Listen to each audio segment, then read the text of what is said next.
సమయం జరుగుతుంది. స్వామి, ఇందాక మనం ఒక అంశాన్ని డిస్కస్ చేసే టైంలో చాలా మనకు ఒక ఇంపార్టెంట్ బ్రేకింగ్ వచ్చింది. సో ఇప్పుడు మన రైతాంగం ఎదుర్కొంటున్న సమస్య యూరియా కొరత. ఈ యుద్ధం ఎక్కువ రోజులు కొనసాగితే ఖచ్చితంగా ఇప్పటికే మనం సంక్షోభంలో ఉన్నాం, రైతులు ఇబ్బంది పడుతున్న పరిస్థితి. సో ఏంటి అసలు ఆ పరిణామాలు ఎలా ఉండబోతున్నాయి అనుకోవచ్చు? ఏ విధమైన పరిస్థితులు ఉండొచ్చు? అంటే ఇరాన్తో యుద్ధం అనేది, ఇరాన్లో భారతీయులు ఎక్కువ లేకున్నప్పటికీ కూడా మిగతా మిడిల్ ఈస్ట్ కంట్రీస్లో భారతీయులు దాదాపుగా 1 కోటి మందికి పైగా భారతీయులు అక్కడ ప్రవాస భారతీయులు ఉంటారు. వాళ్ళంతా కూడా ఇబ్బంది పడుతున్నారు. అక్కడి నుంచి వచ్చే విదేశీ మార్గ ద్రవ్యం మన దేశానికి ఎంతో ఆర్థికంగా ఊతమిస్తుంది. మన దేశం నుంచి కూడా మిడిల్ ఈస్ట్ కంట్రీస్కి పెద్ద ఎత్తున కూడా ఎక్స్పోర్ట్స్ ఉంటాయి. అక్కడి నుంచి మనం పెట్రోలియం ఉత్పత్తులు ఏ స్థాయిలో దిగుమతి చేసుకుంటామో అంతే స్థాయిలో మన దేశం నుంచి అక్కడికి అనేక రకాల ఎక్స్పోర్ట్స్ ఉంటాయి. ఈ యుద్ధం కారణంగా మన ఎక్స్పోర్ట్స్ అని కూడా చాలా పెద్ద మొత్తంలో ఆగిపోయాయి. మనం చూస్తున్నాం ఇక్కడ చిన్న చిన్న ఉత్పత్తులకు కూడా ఒకవైపు మిడిల్ ఈస్ట్కి ఎక్స్పోర్ట్ చేయలేక మన రైతులు కావచ్చు, మిగతా మన పారిశ్రామికవేత్తలు, చిన్న చిన్న పారిశ్రామికవేత్తలు అంతా కూడా ఇబ్బంది పడుతున్నారు. ఈ యుద్ధం ఇంకా మరికొన్ని వాళ్ళు కొనసాగితే ఇంకా మరింత ఎక్కువ నష్టాన్ని చేకూర్చే అవకాశం కనబడుతుంది.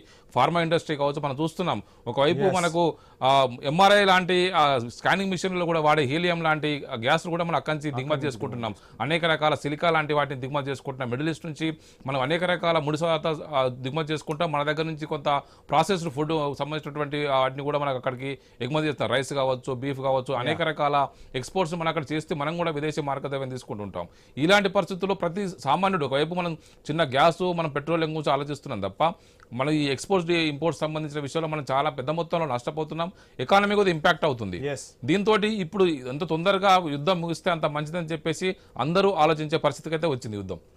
రైట్. రామ్మోహన్ గారు, మొత్తంగా యుద్ధం జరగాలని ఎవరు కోరుకోరు, యుద్ధం ముగియాలనే కోరుకుంటూ ఉంటాం. ఆ యుద్ధ ప్రభావం అందరిపై కూడా పడుతున్న పరిస్థితి రకరకాలుగా. ఇప్పుడు స్వామి చెప్తున్నట్టుగా మనం దిగుమతులే చూస్తున్నాం కానీ ఒకవైపు ఎగుమతులపై కూడా ఎఫెక్ట్ పడుతున్న పరిస్థితి. సో ఏంటి, ఎలా చూస్తారు ఆ అంశాన్ని? ఖచ్చితంగా ఇప్పుడు మనకందరికి ఒక రకంగా మన అందరి అభిప్రాయం ఒకే రకంగా ఉన్నట్టున్నాడు. స్వామి గారితో ఏకీపిస్తున్నాడు. ఎందుకంటే మనకు రొయ్యల ఎగుమతి ఆగిపోయింది. మొన్నటి దాకా 60-70 రూపాయలు పడిపోయింది ఒకేసారి చూసినాం. సుంకాల తగ్గింపు తర్వాత ఈ యుద్ధంతో మరింత నష్టపోయినాం. అరటి పండ్ల రేటు పడిపోయింది, ఉల్లిగడ్డ రేటు పడిపోయింది. చూసినాం కదా, మన ఎగుమతుల మీద దెబ్బతిన్నది అంతా కూడా. అతి త్వరలో పెద్ద ప్రమాదం ఏంటంటే ఒకవేళ యుద్ధం ఇట్లా కొనసాగితే రేపు ఖరీఫ్ సీజన్ లో యూరియా కొరత తప్పనిసరి వస్తుంది. యూరియా గల్ఫ్ దేశాల నుంచి రావాల్సింది కూడా. ఇంకొక మాట అప్పుడు స్వామి గారితో ఏకీవిస్తున్నాను ఏంటంటే గల్ఫ్ దేశాల్లో మిగతా ఇరాన్ లో మహా అంటే 1000 మంది ఉంటారు, 15,000 మంది కన్నా ఎక్కువ ఉంటారు మన వాళ్ళు. మాక్సిమం మనకు ఉన్నదంతా 1 కోటి మంది వరకు ఈ గల్ఫ్ మిగతా కంట్రీలో ఉన్నారు.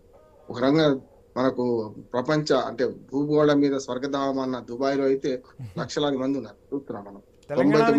తెలంగాణ పల్లెల నుంచి కూడా చాలా మంది అక్కడ ఉన్న వాళ్ళు, బతుకు తెరువు కోసం వెళ్ళిన వాళ్ళు. గతంలో సామెతగా ఉండే చెప్పుకునే వాళ్ళం అంటే మనకు బొగ్గుబాయి, బొంబాయి, దుబాయ్ అని అట్లా బతుకులు ఉన్నాయంటే పాట కూడా వచ్చింది. తెలంగాణ నుంచి చాలా మంది ప్రజలు అక్కడ దుబాయ్కి వెళ్ళేమంటున్నారు. చాలా కార్పెంటర్ గా లేకుంటే తాపి మేస్త్రి, తాపి కార్మికులుగా పోయిన వాళ్ళు ఉన్నారు. కనుక వాళ్ళందరూ ఈ 1 కోటి మంది భవిష్యత్తు ఏంది అనేది. అందుకనే జయశంకర్ గారు కేవలం మన ఈ ఇరాన్ లో ఉన్న క్షిపణులు పడ్డది ఇరాన్ మీద. ఇప్పుడు ఇరాన్ అమెరికాను ఇజ్రాయెల్ దాడి డైరెక్ట్ గా దాని మీద కాన్సన్ట్రేట్ చేస్తున్నారు కనుక ఇరాన్ ప్రజలను బయటకు రావద్దని కోరిండు. కానీ అంతకంటే ముందు దాదాపు ఈ నెల నుంచి కూడా మనం గల్ఫ్ దేశాల్లో ఉన్న ప్రజల పట్ల కూడా అదే చేస్తున్నాం కదా. చాలా వరకు మనం వస్తామనుకున్న రప్పించుకున్నాం, కానీ అక్కడ రాలేని వాళ్ళు చాలా మంది ఉన్నారు కదా. అంటే పుట్టకుడి కోసం వాళ్ళు ఉన్నారు కనుక వాళ్ళు విమాన ఖర్చులు అవన్నీ లక్షలాది మందిని తరలించలేం కదా. మనం దాదాపు 1,00,000 మందిని తరలించే పరిస్థితి ఉండదు కదా. అందుకనే అక్కడ ఉన్న వాళ్ళ భద్రత చూసుకునే ప్రయత్నం చేస్తున్నాం మనం. నా ఉద్దేశం ఏంటంటే ఇప్పుడు ఒకవేళ విపత్తు వస్తే ఈ ఇజ్రాయెల్ మీద ఎట్లా దాడి చేస్తుందా ఇరాను, ఒకవేళ అమెరికా పెట్టలేకపోతే వెంటనే దాడి జరిగేది మాత్రం మిగతా గల్ఫ్ కంట్రీస్ మీద అంటున్నారు. అది సాధ్యమవుతుంది. అట్లాగే ఇంకొక మాట, ఇరాన్ ఏమంటుందంటే వ్యూహాత్మకంగా వ్యవహరిస్తుంది. అసలు హార్మోజ్ జలసంధి ఆపింది ఎక్కడ? అమెరికా మిత్రులకు మాత్రం ఆపినాం, అమెరికా శత్రువులకు మా మిత్రులకు ఎవరైనా ఆపలే కదా. భారతదేశానికి కానీ చైనాకి కానీ 9 ఓడలు ప్రతి విషయంలోనూ ఇరాన్ ఒక వ్యూహంతో వెళ్తున్న పరిస్థితే. అండ్ వాళ్ళు ఇచ్చే ప్రతి స్టేట్మెంట్ ను కూడా సమర్థించుకునేలానే కనిపిస్తోంది. ఖచ్చితంగా మిత్రభేదం మిత్రలాభం చూస్తుంది. అంటే వైట్ అండ్ బ్లాక్ లో విజయ్ నా శత్రువు లేకుండా మిత్రువు డైరెక్ట్ చెప్పేస్తుంది. అది అమెరికా చెప్పలేకపోతుంది. అమెరికా చూడండి, తన చుట్టుపక్కల ఉన్న వాళ్ళు నమ్మడం లేదు. అంటే నమ్మకం లేని వరకు సుఖం తక్కువ అన్నట్టు నమ్మడం లేదు. నెంబర్ 1, తన మనుషులు తను నమ్మతలేదు అమెరికా. ఉదాహరణకు 2 పైలట్లు ఆగమైపోతే మా వాళ్ళే ఈ లీక్ చేసిందని అమెరికా అధ్యక్షుడు స్వయంగా అన్నాడు కదా. ఎంత దుర్మార్గం, తన మీద తమకు నమ్మకం లేదు, ప్రజలు ఎట్లాగో తిరగబడుతున్నారు. అంతేందుకు పిరికి పందలారా అన్నాడు ఓ మాట. ఎవరిని? యూరోపియన్ కంట్రీస్ అన్నింటి కూడా.